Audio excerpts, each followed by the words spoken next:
The global applications and limitations of fission and fusion.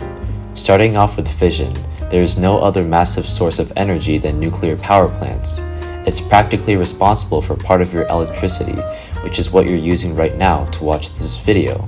But how do these power plants regulate the rate of fission chain reactions to prevent any radiation from being exposed to the environment? Let's look at a nuclear reactor where the process of fission happens. Ideally, uranium-235 nuclei are commonly used as it's the easiest for those neutron party poopers to divide the group into two.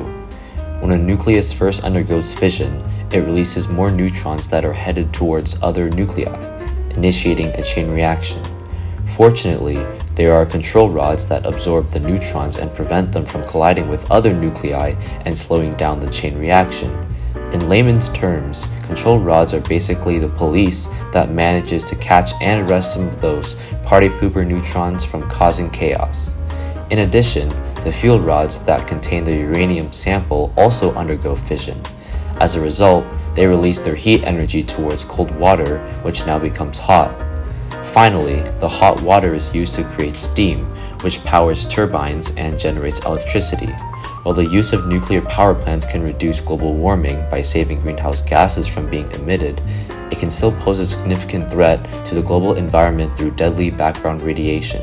The Chernobyl and Fukushima incidents serve as a grave reminder for all power plants across the world to ensure the safety standards and protocols that minimize the risk of a potential nuclear meltdown.